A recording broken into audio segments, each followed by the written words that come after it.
지난주 설교를 기억하십니까? 오랜만에 신약 설교를 했었죠. 마태복음.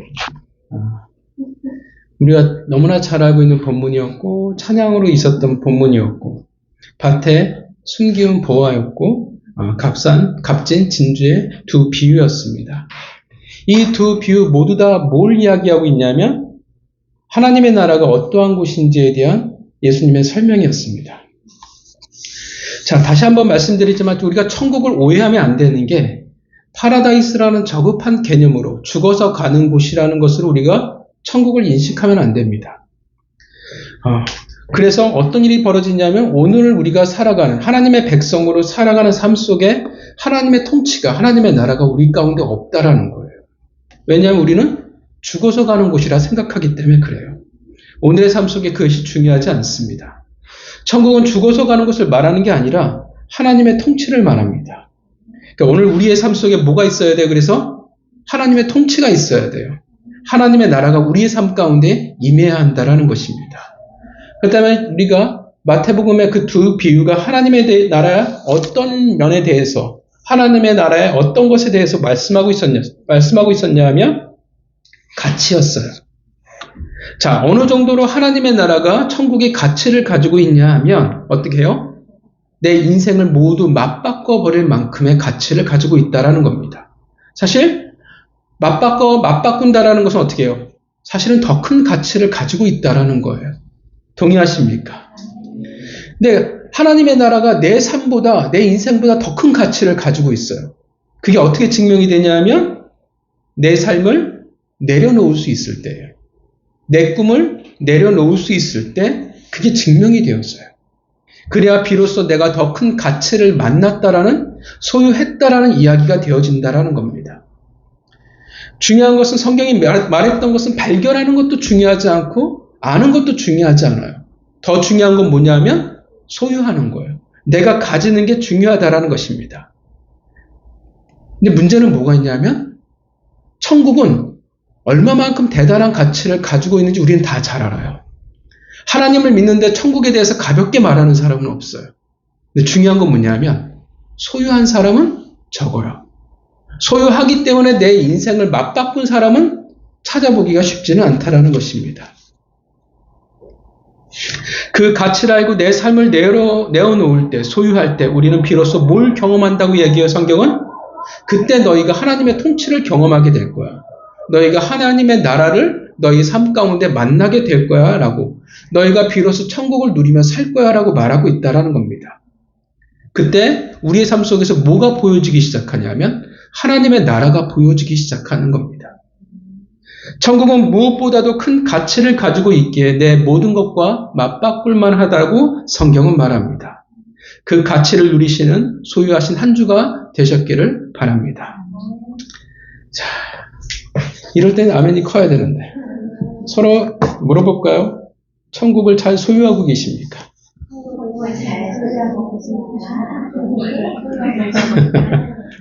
질문을 하되 답하지 않는다. 자, 26장 오늘 본문의 흐름은 뭐냐면 비슷한 사건의 반복입니다. 그러니까 한 맥락을 계속 가지고 있어요. 여러분이 24장을 기억하시겠지만 24장에도 오늘 본문과 유사한 사건이 있었죠. 사울이 동굴에 들어오고 다윗이 옷자락을 베어서 사울을 살려보냅니다. 24장은 결국 뭘 말했냐면 다윗이 하나님의 주권을 믿었다라는 것을 이야기해 줍니다. 그리고 이제 25장으로 넘어와서 어떤 사건이 있었냐면 나발이에요.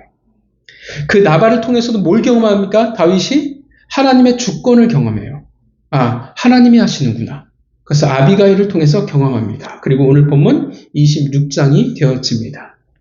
동일하게 뭐가 계속 흘러가고 있어요? 하나님의 주권이라는 주제가 계속 지금 본문 가운데 흘러가는 거예요.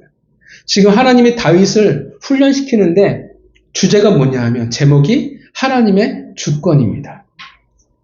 시작은 이렇습니다. 10사람들이 기브아에 있는 사울을 찾아옵니다. 그러니까 사실 이들이 살고 있는 곳에서부터 사울이 있는 기브아까지 40km예요. 40km라는 적지 않은 거리를 사울을 찾아왔습니다. 이유는 다윗을 밀고 하기 위함이었습니다. 근데 정말 이해가 안 가요. 왜 이 사람들이 이렇게 사울에게 충성을 하는지. 사실 같은 유다 지파이거든요. 다윗과 같은 형제들인데 같은 가족인데 왜 이렇게 다윗을 팔아먹으려고 하는지 모릅니다. 단지 그냥 밀고가 아니었습니다. 1절을 보면 원어를 보면 적극적으로 다윗을 토벌하기를 사울을 부추겨요. 분명 사울이 하나님의 나라의 왕으로서 부족한 것은 다 알고 있을 텐데 우리가 유명한 말이 있죠. 너무나 잘 아는 말이 있죠. 초록이 동색이라. 이들도 하나님과 분명 상관없는 삶을 살아갔을 것입니다. 그러니까 이렇게 사울과 마음이 잘 맞았겠죠. 2절은 와우용법으로 되어 있습니다. 와우용법은 계속이라는 거예요. 즉시라는 뜻이 되어집니다. 즉 이들의 밀고를 듣자마자 사울이 어떻게 해요? 다윗을 잡기 위해서 즉시 자신의 근위대 3,000명을 데리고 다윗을 토벌하기 위해서 지체 없이 떠나버립니다. 그 말도 안 되는 장면이에요. 왜냐하면 사실 24장의 내용이 얼마 되지 않은 내용이거든요. 은혜를 입은 지 얼마나 되었다고 다윗에게 생명을 빚졌는데 은혜를 잊어버리고 이제 원수로 갚기 위해 그가 길을 떠나게 됩니다.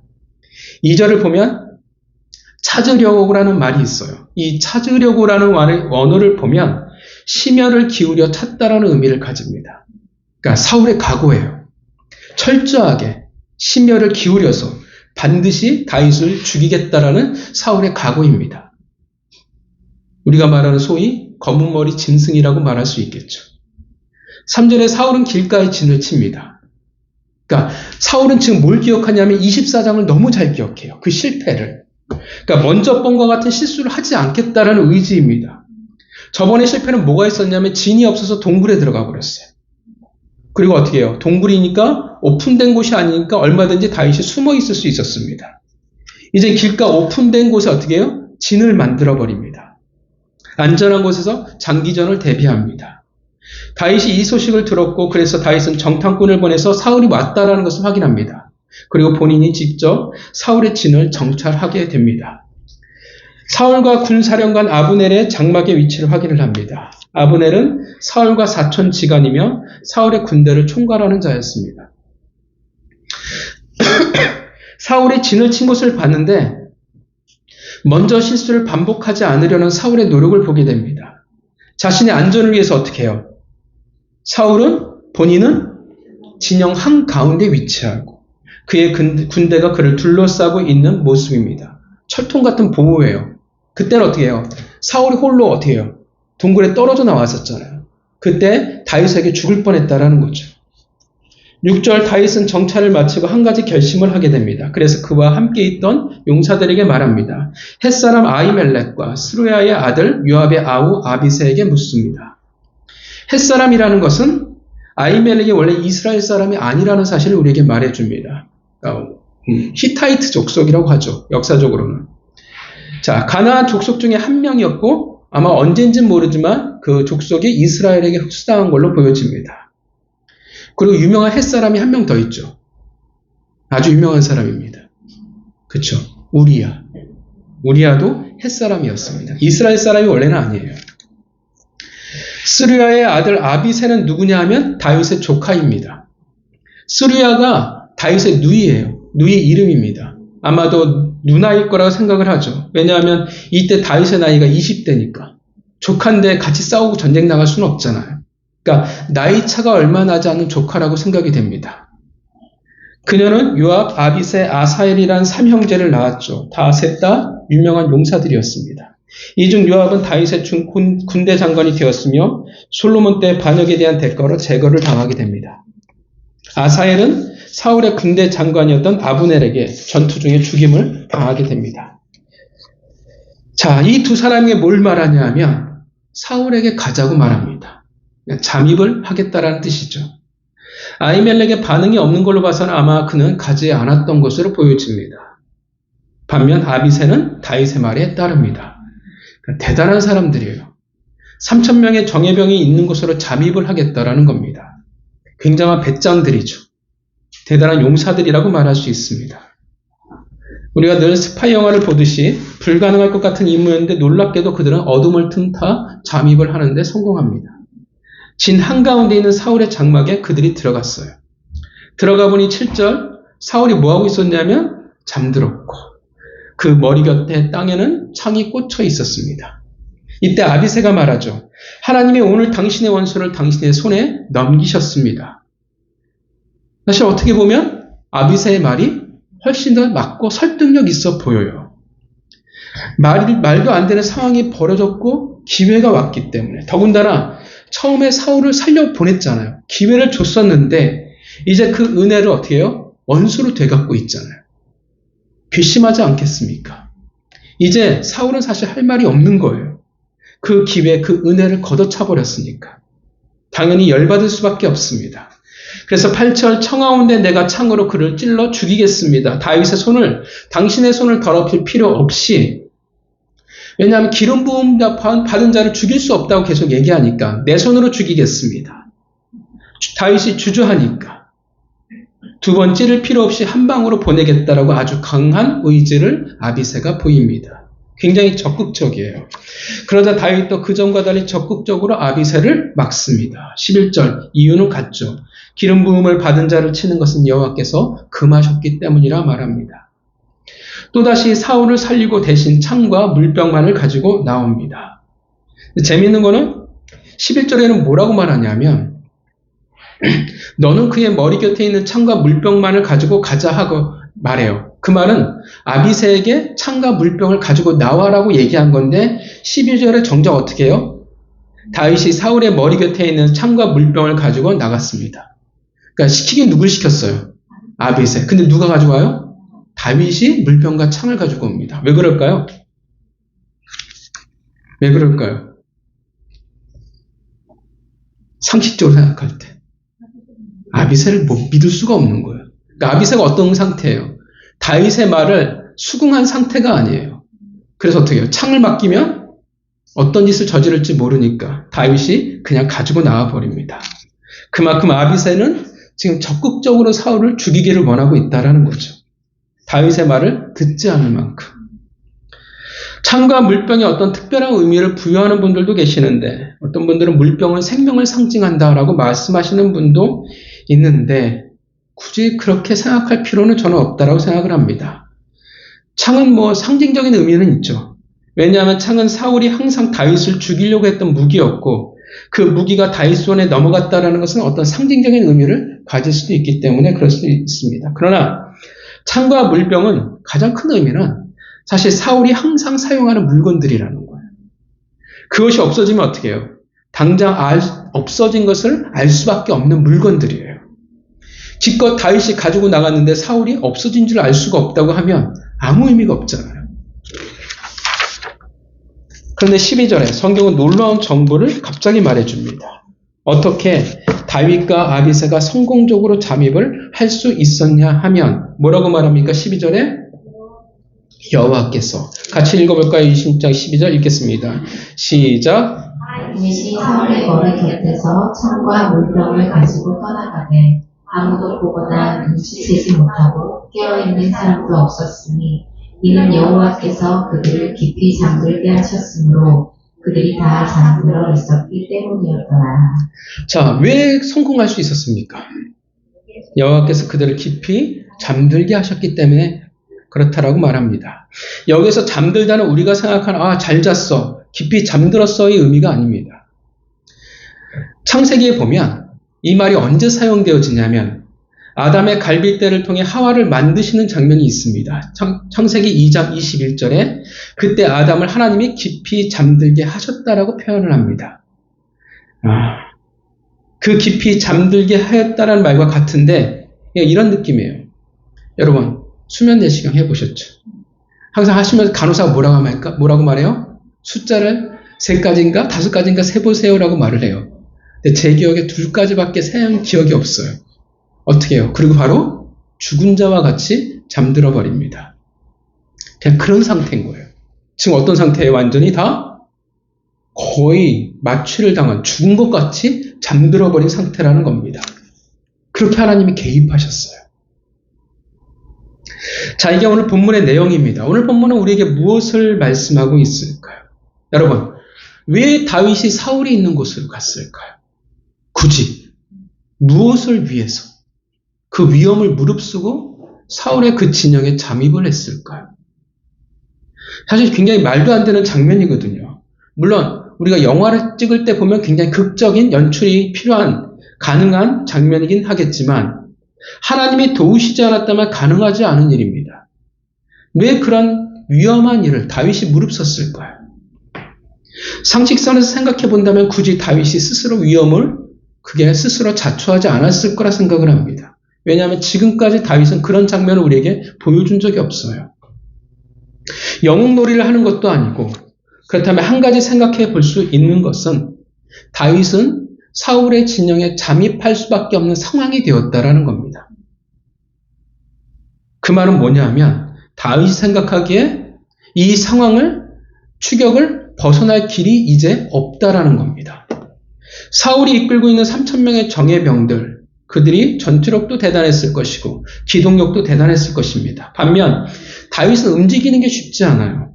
왜 움직이는 게 쉽지 않을까요? 왜 움직이는 게 쉽지 않을까요? 그들에게는 군사 600명만 있는 게 아니라 그 딸린 가족들이 함께 있기 때문에 그렇습니다. 가족을 데리고 이동한다라는 게 쉽지 않죠. 그렇다고 가족을 두고 피신할 수도 없어요. 이 가족이 그들에게 얼마나 중요한지 당연히 중요하죠. 나중에 보면 다윗의 부하들이 어떻게 해요? 다윗을 죽일 뻔한 적이 있어요. 그때 이 가족의 문제였습니다. 그래서 그가 생각하기에 도망을 못 가니까 어떻게 해요? 이 방법밖에 없다라고 판단을 한 겁니다. 24장과 같은 일이 있으면 벗어날 수 있을 것이라는 판단, 모험이기도 하고 그의 최선이기도 합니다. 어떤 일이 이렇게 말하게 돼요. 싸우면 되지 않습니까? 다윗의 부하들은 600명이니까 한 사람당 5명만 맡으면 우리가 드라마나 영화를 보면 이런 일이죠. 주인공과 장수들이 싸우면 어떻게 해요? 혼자 수십 명을 다 쓰러뜨려요. 가만 보면 군사들이 왜 필요할까? 저들만 나가도 충분할 것 같은데 그런 장면을 보여줍니다. 근데 현실은 다르죠. 1대5의 싸움이라는 것은 현실적으로 쉽지 않습니다. 상대방이 그냥 징집병 정도의 오합지졸이라고 하면 해볼 만할 텐데 이들은 정예병이에요. 사울의 근위대입니다. 만약에 가능했으면 싸워서 이길 수 있었으면 다윗은 진작 그렇게 했을 거예요. 왜냐하면 골리앗도 쓰러뜨렸는데. 그런데 아무리 봐도 장군이잖아요. 다윗도 장군 출신이잖아요. 답이 안 나온다라는 것입니다. 그래서 그가 마지막 선택한 것은 바로 유일한 길은 사울이었습니다. 그렇다면 사울을 죽이러 들어갔을까요? 어떤 분들은 사울을 죽이러 들어갔다가 천막에서 마음을 바꿨어 라고 말씀하시는 분도 계시는데 여러분들은 어떻게 생각하십니까? 마음이 바뀌었을까요? 단호하게 처음부터 다윗은 사울을 죽일 생각이 전혀 없었습니다.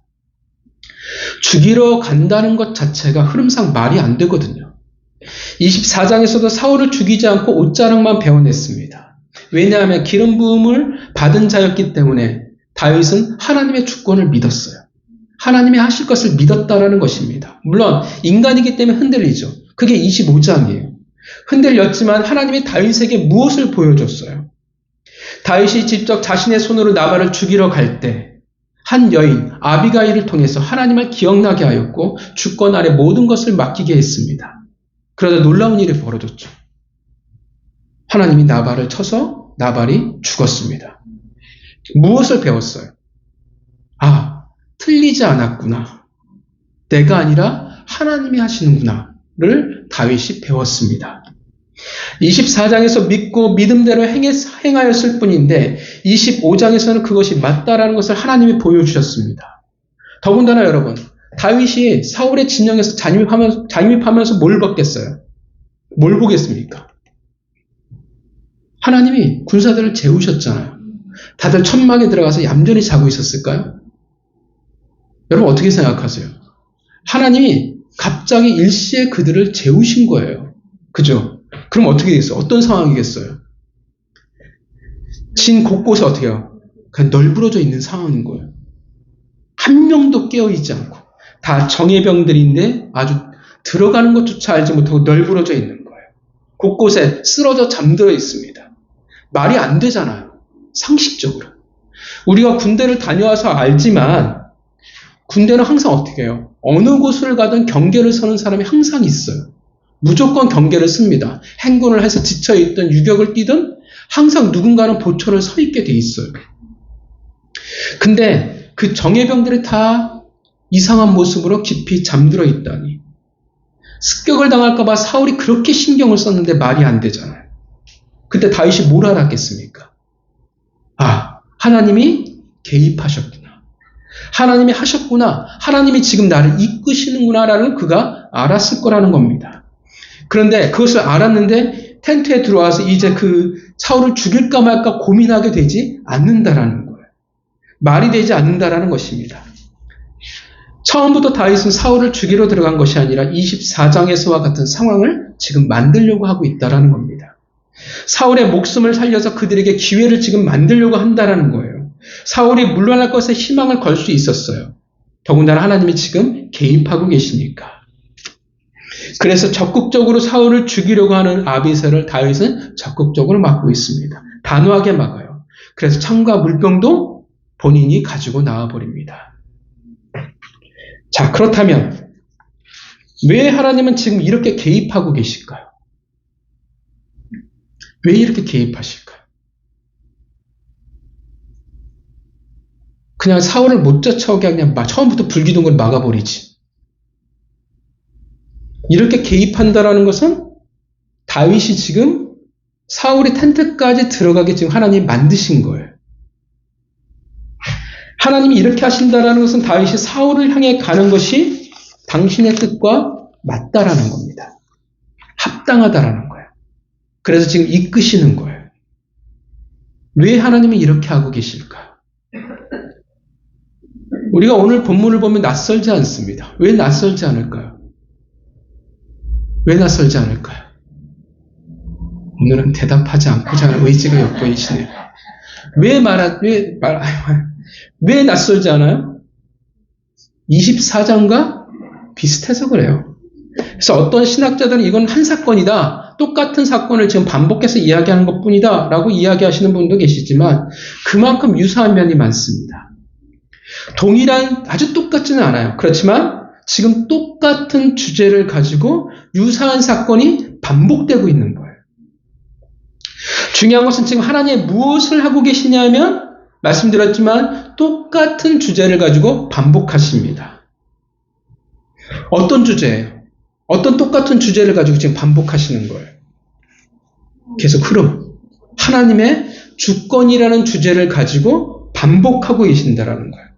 물론 사소한 차이는 있죠. 그러나 거의 비슷하게 반복을 해요. 그 말은 이 반복으로 지금 다윗을 하나님이 이끌어가고 계신다는 거예요.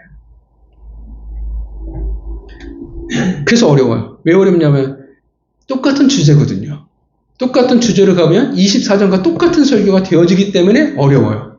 그래서 어떤 분들은 이 부분을 아예 설교 안 하시는 분들도 많습니다. 본문이 그런데 중요한 것은 우리가 잘 봐야 되는 것은 다윗이 무엇을 했냐가 아니라 하나님이 지금 무엇을 하고 계시느냐를 우리가 봐야 한다는 것입니다. 하나님의 본문에서 지금 뭘 하세요? 똑같은 주제를 가지고 어떻게 해요? 반복하고 계신다라는 겁니다.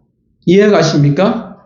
여러분 왜 반복을 할까요? 왜 똑같은 주제를 가지고 하나님이 반복을 하고 계실까요? 왜일까요?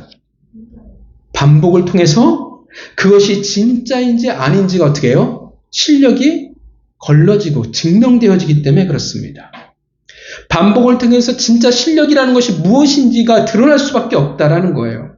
여러분, 이 반복을 통해서 하나님의 다윗으로 하여금 어떤 실력을 가지길 원하시고 계십니까? 반복되는 말, 하나님의 주권. 하나님의 주권이라는 게 뭡니까? 하나님이 하실 것을 믿는 거예요. 여러분, 여러분의 인생에 하나님이 하실 것을 믿으십니까? 그러면 하나님이 하실 거예요. 그럼 다윗에게 중요한 건 뭐가 남아요? 다윗에게 중요한 것은 그것을 믿고 순종하는 것만 남는 거예요. 나의 것을 내려놔요. 나의 것을 내려놓고 말씀을 믿고 사울을 그냥 보내는 거예요. 이게 왜 중요하냐면 앞으로 하나님의 기름 부으심 받은 왕으로서의 역할이기 때문에 그렇습니다. 여러분, 사울의 문제가 뭐였어요? 사울은 하나님의 주권을 믿지 않았어요.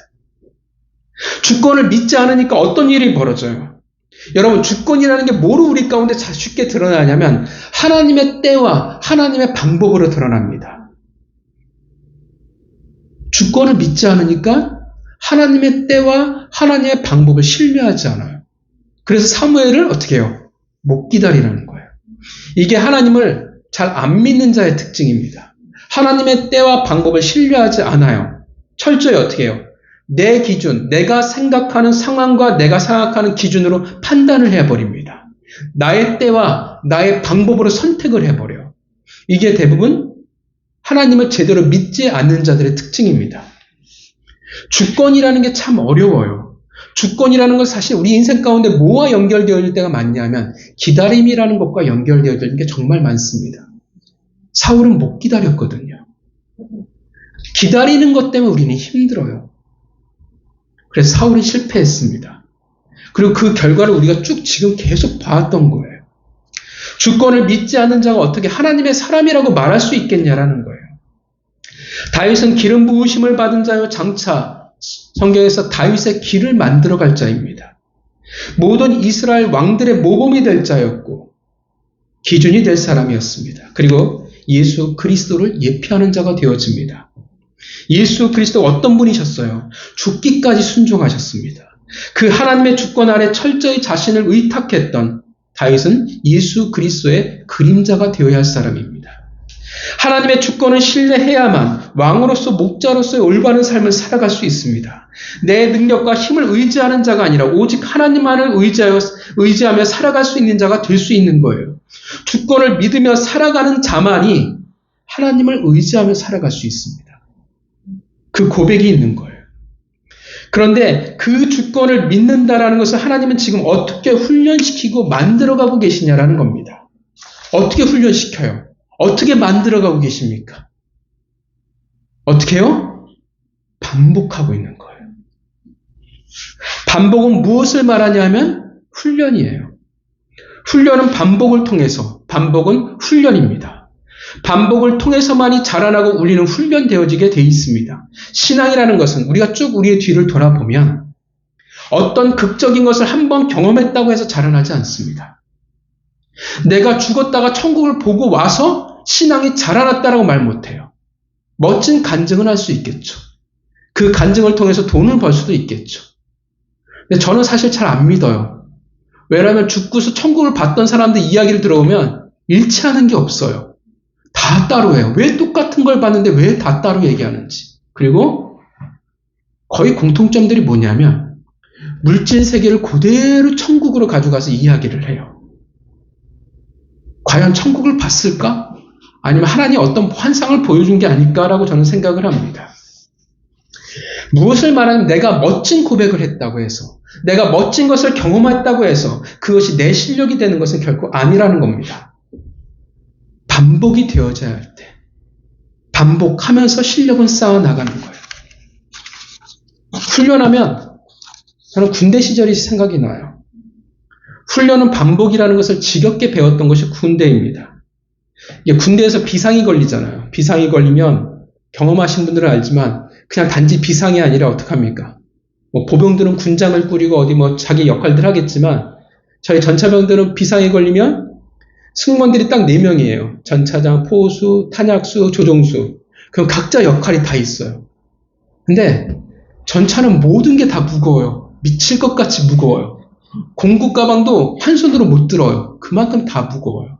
근데 박스를 우리는 분출을 받으면 박스를 들고 가는데 이만한 박스가 아니라 진짜 이만해요. 나무 박스로.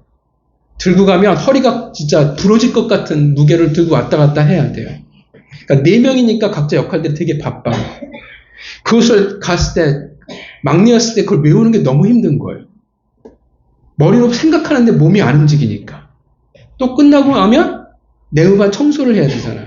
근데 이해를 못하는 게 하루에 우리 대대장이 육사 출신이었어요. 육사 출신은 FM이라 되게 피곤합니다. 하루에 3번을 비상을 걸어버려요. 비상을 걸릴 때마다 이게 다 짐이 엉망이 되잖아요. 근데 몇 시간 후에 또 비상이 걸릴 텐데 가서 미싱하우스라고 물 다 청소하고 바닥을 수건으로 다 닦아내고 고참들 관물까지 각 다 잡아놓고 또 이렇게 있어야 돼요. 또 비상이 걸리면 다 엉망이 되면 또 와서 또 이렇게 반복을 해야 돼요. 너무 힘들었어요. 근데 웃긴 게 뭐냐면 이게 하루에 3번씩 훈련을 하고 뛰다 보니까 나중에 아무 생각이 없어져 버려요. 생각은 없는데 몸은 알아서 막 뛰어다니더라고요. 그래서 이거구나. 훈련이라는 게 생각이 없어져 버리고 몸이 알아서 그냥 뛰어다니게 만드는 거구나. 머릿속에 내가 순서를 생각할 필요도 없이 그냥 혼자 막 뛰어다니는 저를 보게 되더라고요. 그게 훈련이에요. 내가 굳이 생각하지 않아도 내 반응이 하나님이 원하시는 대로 움직이게 되는 것. 물론 24장과 26장은 같지만 또 다른 면이 있습니다. 주권을 믿는다는 것에서 같은데 24장은 수동적이에요. 근데 24장에서는 능동적으로, 26장에서는 능동적으로 바뀝니다. 뭐 바뀌냐면 실력이라는 차원에서 바뀌어요. 자, 생각해 보세요. 처음에 똑같은 반복인데 수준이 달라요. 24장은 일방적이었어요. 다윗이 선택의 폭이 없었습니다. 기억하시죠? 24장에서는 다윗이 사울을 찾으러 가지 않았어요. 사울이 어떻게 해요? 제 발로 굴로 들어왔어요. 주권 안에 기름 부음 받은 자를 죽이지 않는다라는 선택은 외는 것에 살리는 것, 냅두는 것밖에 없어서 사실 다윗이 옷자락을 베지 않아도 상관은 없었습니다. 근데 오늘 본문은 어떻게 되었어요? 사울이 찾아온 게 아니라 다윗이 스스로 사울을 찾아갔어요. 다윗의 선택입니다. 24장보다 더 완벽한 상황이 연출되어졌어요. 왜냐하면 깊이 잠들어 버렸으니까. 모두 다 깊이 잠들어 버렸으니까. 여차하면 어떻게 해요? 수틀리면 600명 다 불러와서 어떻게 해요? 3,000명 싸그리 다 죽여버려도 상관없어요. 그 상황을 적극적으로 아비새를 오히려 다윗은 막고 있습니다. 이게 다 누구의 선택이에요? 지금 다윗의 선택이에요. 다윗이 선택해서 능동적으로 기름 부음 받는 자를 지금 지켜내고 있는 것입니다. 하나님의 주권을 똑같은 주제를 지금 만나서 반복하고 있지만 더 능동적으로 그가 믿고 순종하고 있다는 것입니다. 그러니까 어떤 차이가 벌어졌냐면 수준의 차이가 벌어져요. 반복을 통해서 진짜가 되어져 가는 겁니다. 처음에 어리버리 죽일 용기가 없어서 혹은 어쩌다가 혹은 그때 잠깐 하나님의 열정적으로 믿어서 그런데 반복이 된다면 그런데 그 상황 속에서도 올바른 선택을 내가 한다면 그건 뭐가 되어져 가고 있냐면 그 반복을 통해서 진짜 실력이 되어져 가고 있다는 것을 말해주는 겁니다. 진짜 주권 아래 살아가는 자가 되고 있다는 실력을 가진 자가 되고 있다는 것을 말해줍니다. 반복은 하나님의 훈련을 말합니다. 그리고 그것은 실력을 의미하게 됩니다. 하나님은 우리의 인생을 보면 반복을 통해서 우리를 훈련시켜 나가십니다. 그러니까 하나님은 반복을 통해서 우리를 당신의 주권 아래 살아가는 자로 연단시켜 나가세요. 그 말은 우리는 반복을 통해서만이 진짜가 될 수 있다는 겁니다. 그러니까 세상도 마찬가지잖아요. 실력은 반복에 반복을 더할 때 비로소 실력이라는 것이 되어집니다. 영적인 것도 마찬가지예요. 어느 날 내가 정말 신비한 체험을 하고 은사를 받았다고 해서 내가 죽다 살아났다고 해서 그것으로 실력이 이어지는 것은 결코 아닙니다. 가끔 그것을 실력으로 생각하는 멍청이들이 있어요. 체험한 것을 내가 고백할 수 있을지는 모르지만 그것이 온전히 내 실력이 되는 것은 다른 이야기입니다. 그것을 통해 하나님을 믿고 순종한다는 것은 전혀 다른 이야기가 되어진다는 거예요. 그걸 모르고 내가 뭐가 된 줄 알고 까불다가 우리는 큰 코를 다치게 돼 있습니다. 하나님은 일상의 그 반복을 통해서 우리를 훈련시켜 나가십니다. 네, 그 일상의 훈련이라는 것이, 반복이라는 것이 우리에게 너무 힘든 거예요. 반복된다라는 뜻은 뭐냐면 지루하다의 뜻이 됩니다. 끝이 없어 보여요. 기껏 내가 힘들게 끝냈어. 24장 끝냈어. 잘했어. 라고 하는데 또 어떻게 해요? 똑같은 26장이 내 앞에 또 덜컥 나타나는 거예요. 여러분 경험해 봤잖아요. 힘겹게 지났는데 또 힘든 것을 똑같은 것을 마주할 때 여러분 기분이 어떠셨습니까? 할렐루야 하셨습니까? 감사하십니까? 찬양이 흘러나오나요? 미쳐서 찬양이 흘러나올 수는 있으나 관장하죠. 보이지가 않아요. 미칠 것 같아요. 그토록 애썼으면 되는데 그토록 힘들게 살았으면 뭔가 될 줄 알았는데 힘들게 넘어갔으면 와, 이제 언덕 하나를 넘었으면 내가 뭔가 보일 줄 알았는데 어떻게 해요? 또 다른 언덕이 또 덜컥 하나가 더 있어요. 똑같아요. 인생의 쳇바퀴를 돌고 있는 것 같습니다. 어쩌면 더 힘들어질 수도 있어요. 여전히 어떡합니까? 24장을 아무리 잘 증명해도 26장 사울이 쫓아오고 있습니다. 여전히 답은 없어요. 오죽 답이 없었으면 사울을 찾아갈 수밖에 없었습니까? 답이 없는데 여전히 하나님의 주권을 살아내야 합니다. 근데 힘든 거는 이 주권을 살아낸다 한들 달라지는 게 있을까? 라는 물음표가 뒤에 붙는다라는 겁니다. 이게 되게 힘들어요. 답이 없어 보이는 것. 이 반복이라는 게 그래서 우리를 말려 죽이는 것 같습니다. 변하지 않는 현실, 그 벽과 좌절. 근데 여러분, 그 반복을 통해서 우리는 만나게 됩니다. 뭘 만나게 되냐면 일단 내 진짜 바닥을 보게 돼요. 그리고 그 바닥을 볼 때 그 바닥 속에서 하나님을 우리는 경험하게 돼 있습니다. 내 수고와 노력이 아무 의미가 없다라고 느껴질 때, 내 헌신과 결단이 퇴색해져 가는 것을 보게 될 때, 비로소 우리는 진짜 마주합니다. 내 실력을. 그리고 내가 하는 것이 아니라 결국 하나님이 하시는구나라는 것을 우리는 비로소 알게 된다는 것입니다. 머리로 아는 게 아니라 우리는 진짜 경험하게 돼 있습니다. 반복 속에서 내가 깎이고 또 깎여 나가는 것을 우리는 경험합니다. 그래서 우리는 비로소 은혜를 만나게 되는 겁니다. 그 은혜라는 것이 말로만 은혜라는 것이 그냥 아니라 정말 은혜가 얼마나 가치 있고 값진 것임을 우리는 깨닫게 된다는 것입니다. 그래서 달라져요. 어떻게 달라져요? 똑같은 말씀을 들어도 우리는 달라지기 시작을 해요. 같은 찬양을 들어도 어떻게 해요? 불러도 그 무게가 달라지기 시작을 합니다. 어떤 사람에게는 노래예요. 근데 어떤 사람에게는 진짜 고백이거든요. 다 다른 거예요.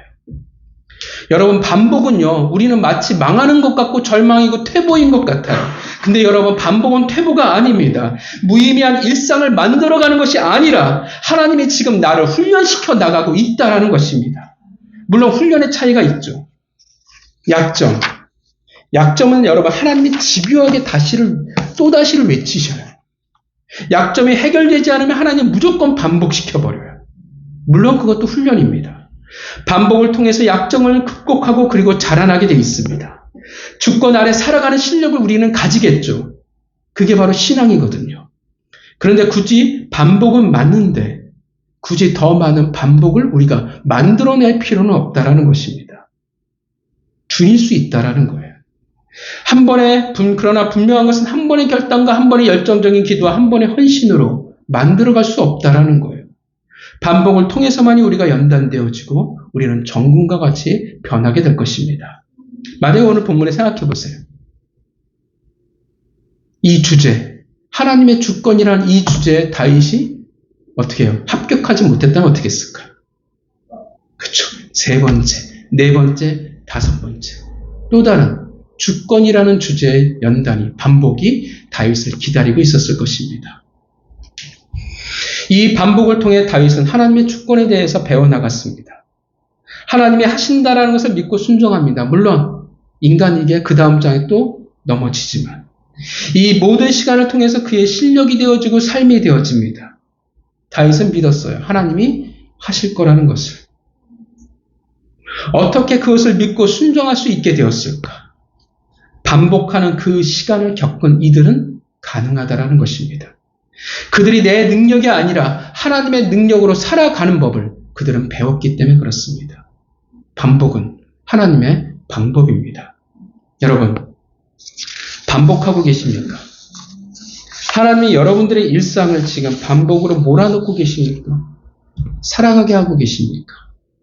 힘써 나는 싸워왔는데, 살아왔는데 또 반복되는 그 일들에 지쳐하고 계시지는 않습니까? 여러분, 낙심하지 마십시오. 반복은 여러분이 망하는 게 아니에요. 퇴색해져 가는 것도 아니고 아무 의미도 없는 것이 아닙니다. 하나님이 지금 나를 연단시켜 나가고 훈련시켜 나가고 있다라는 것을 의미하고 있는 것입니다. 여러분, 여러분의 인생 가운데 지금 하나님이 하고 계신다라는 뜻입니다. 그러기에 그 반복을 충실히 살아가시길 바랍니다. 약점으로 인한 반복이라면 빨리 넘어가시기를 바랍니다. 하나님이 반복해 하는 삶을 살아가신다면 충실히 그 삶을 살아가시기를, 잘 견디시기를 바랍니다. 그렇게 그 주권 아래 살아가는 자, 내가 아닌 하나님이 하실 것을 믿으며 살아가는 삶을 여러분들이 모두 다 살아가시기를 바랍니다. 한 주간 하나님이 우리에게 주어진 그 인생의 모든 시간 동안 잘 반복하시기를, 잘 하나님의 주권을 훈련하시기를 주님의 이름으로 축원합니다. 기도하겠습니다.